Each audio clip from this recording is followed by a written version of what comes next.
If you love Kansas City and Kansas City history, then check out this podcast episode with Lisa Pena of Urban Hikes, KC.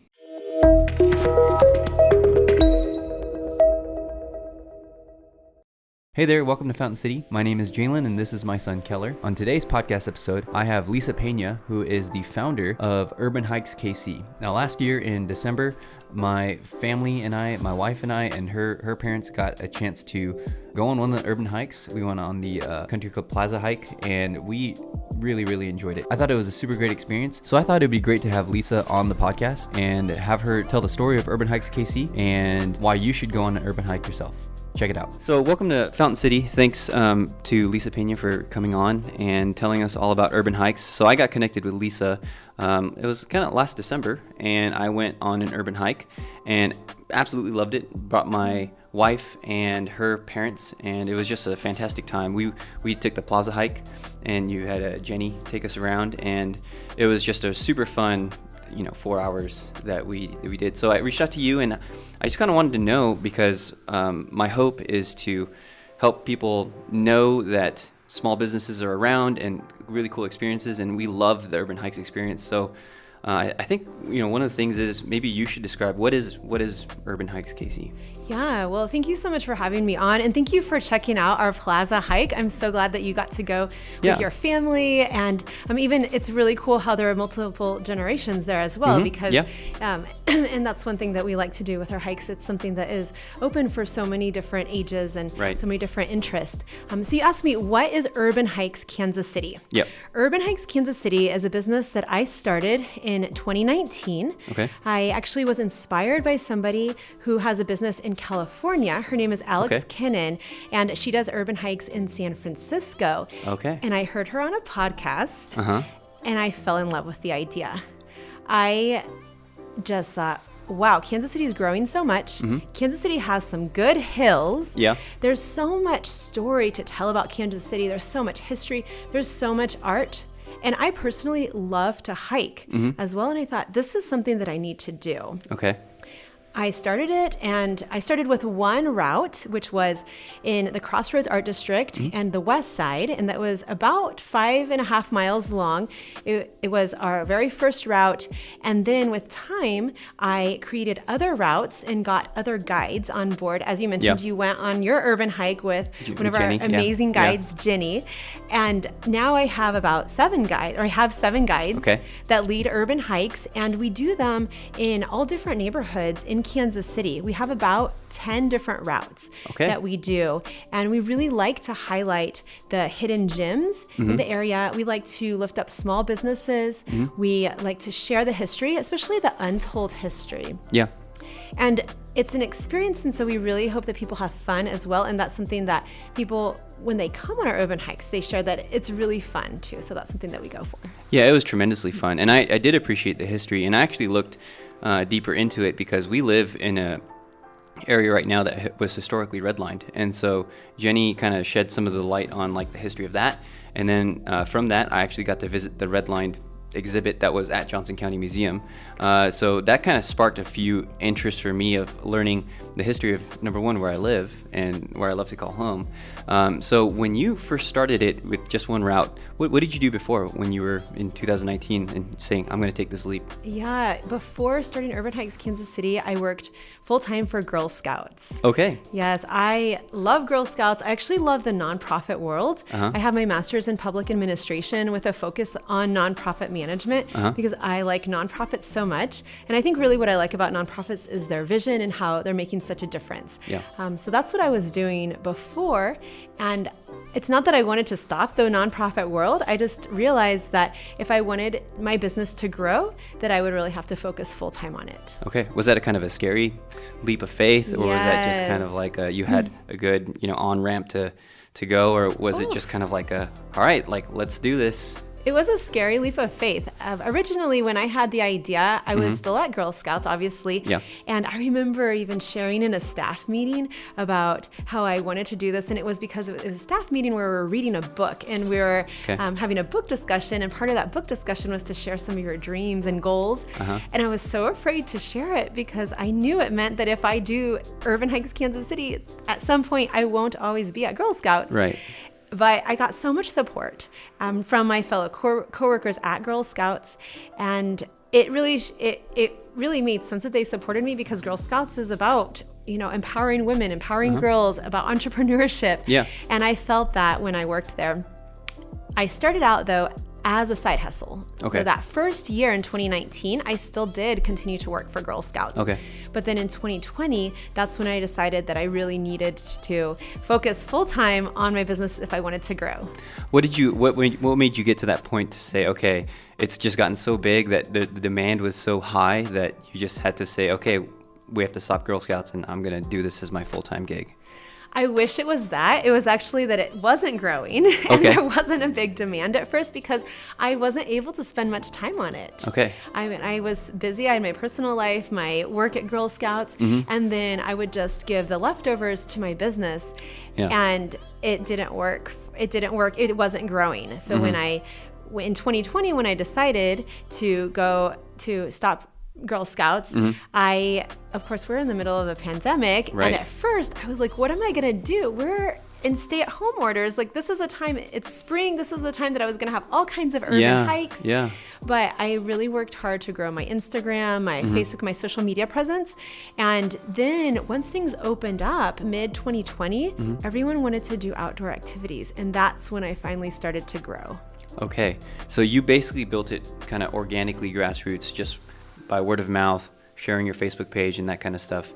So one of the things that I was fascinated about when I went on my urban hike was just the amount of research that went into it.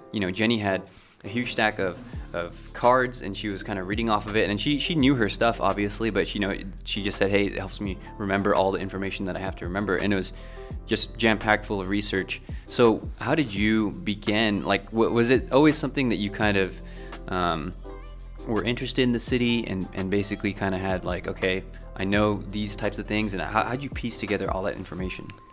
Yeah, that's a good question about the research. The research really has taken a lot of time to do, and we all do research. So my guides and I do research. Yeah. However, for my initial hike, I was the only one in my company. I was the only one doing the research. Yeah. And it took me about a year to get that, to do the research for just one route. Okay. And we look online, we go to the Missouri Valley Room in the Kansas City Library. We go to a lot of web pages for specific buildings. Many buildings have an about page that talks about their own history. We do that a lot. We talk to people in the neighborhood. We do research on all different levels. And then we always have way more than we're able to share during an urban hike. Yeah, So we have to pare it down and figure out what are the things that folks are actually going to remember. Yeah. What is the most interesting thing? Right. And then what are some of the most important things to talk about?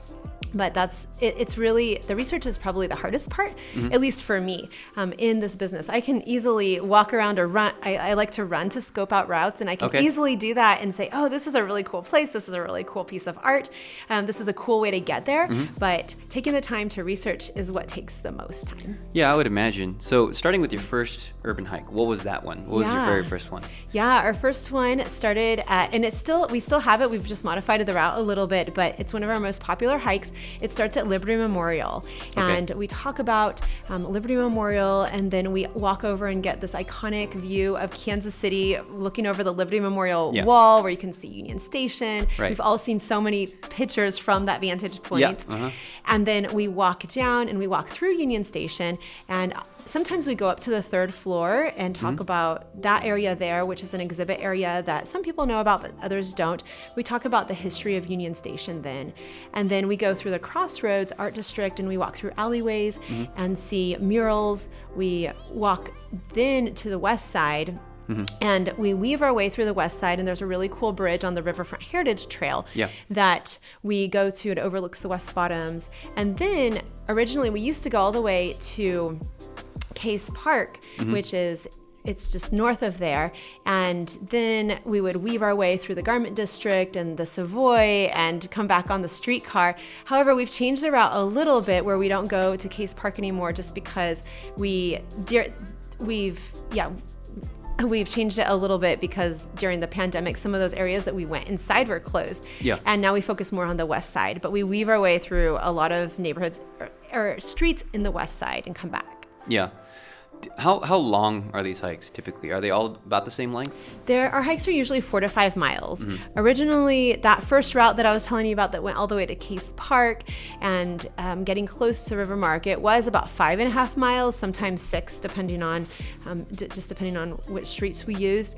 But now they're usually about 4 to 5 miles because 6 is kind of a long time. It's kind of a lot. Not everyone is ready for a 6-mile urban hike. Yeah, I can imagine most people might be able to do 4 to 5, but six seems kind of tough. And how old is your youngest person that can go on the hike?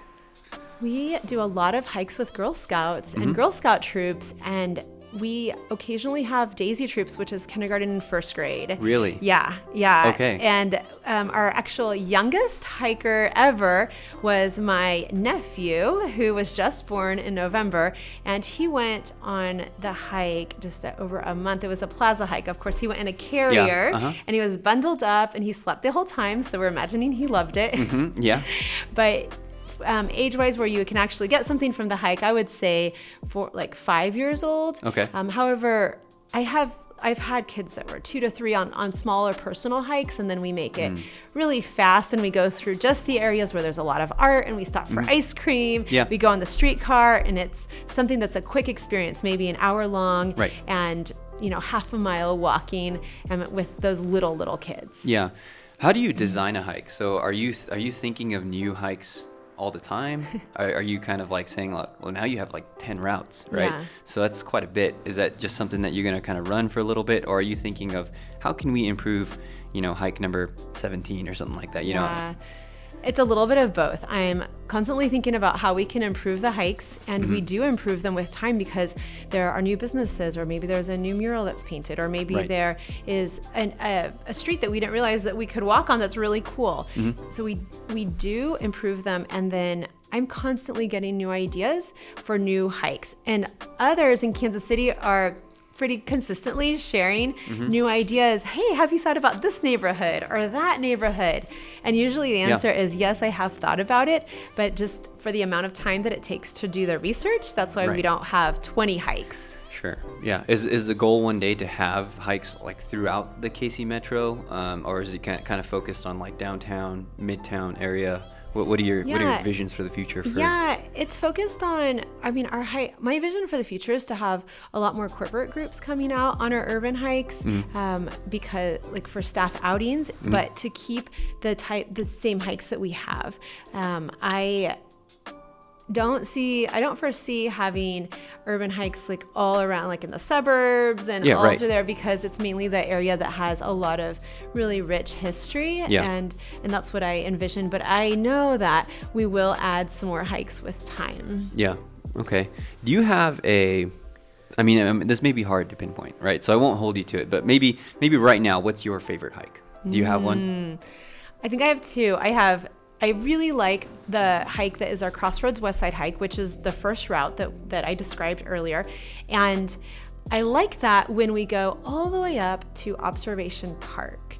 Observation Park is the highest point in the west side, and it is one of the hidden parks in Kansas City. I call it a hidden gem because many of our own hikers don't know about Observation Park. There's a really nice view of the city, and there are actually some steps that you can get to from the Cesar Chavez Avenue that many people don't know about, and you can just walk up those steps. They're about 140 steps. Okay. And then it drops you off close to the park.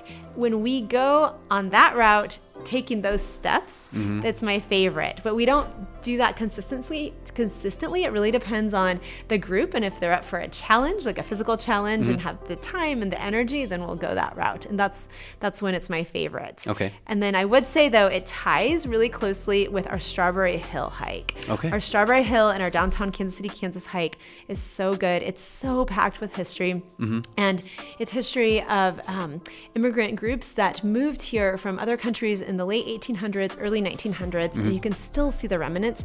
And then we also talk about slavery, and we talk about people escaping slavery. There's just so much richness on that hike. That's why it's one of my favorites as well. So I'd say those two. It's hard to choose between. Yeah, it is.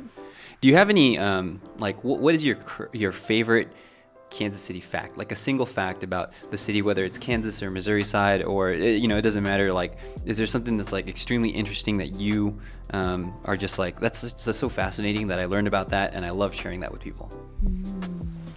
Sorry to put you on the spot. Like mine is the fact that when I was researching about Union Station, that it was in the West Bottoms, and then it had some flooding issues, and then it moved to where it is now. So I thought that was super cool, but what about you? Yeah, I do like that aspect. We talk about Union Depot sometimes. That was a precursor to Union Station on my West Bottoms route.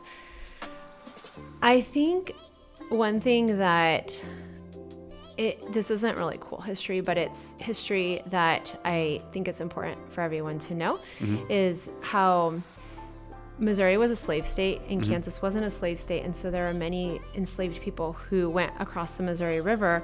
There was a ferry that would go at night from Parkville, and they would go to Quindaro.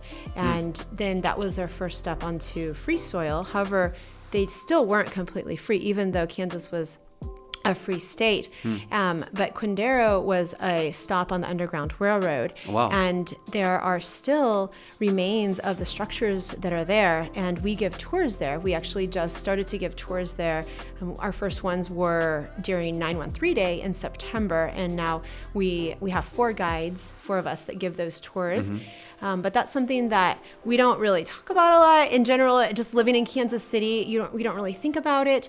But the fact that we had that in our, we're such a border city, and we cross through the 2 states all the time living in Kansas City. But there was really a time where someone that was enslaved on one side, and then they were free on the other side. Yeah, it's extremely powerful to think about, because, when you drive through Parkville and you just look on the other side and that's Kansas, you don't really think much of it. But now, knowing those facts, I mean, that really frames the history of this area and this region, like in a completely different light.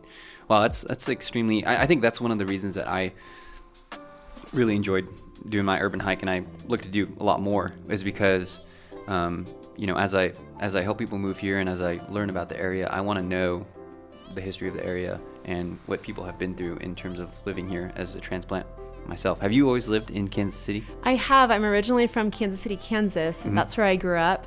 And then outside of that, I lived in the Dominican Republic for 5 years. Okay. But outside of that, Kansas City has always been my home. Okay, so you're homer through and through. Yes, yeah. Awesome. Well, Lisa, thank you for sharing like the whole story of urban hikes. I hope that if you're listening to this episode, that you go on an urban hike with Lisa and her team of 7 now, you said, hike leaders. Is that kind of what they're called? Yeah, urban hike guides. Either urban way, hike you can guides. call them leaders too. Urban hike guides. So I can't commend this to you enough, as in terms of what our family had, the experience that we had, and us going back. I was telling you before we were on air that my wife is pregnant with number 3, so we're not going to necessarily go on any urban hikes until probably after the baby is born and she's recovered. But it's definitely something that I'm going to continue to check out. So thanks for being on. Thank you. Yep.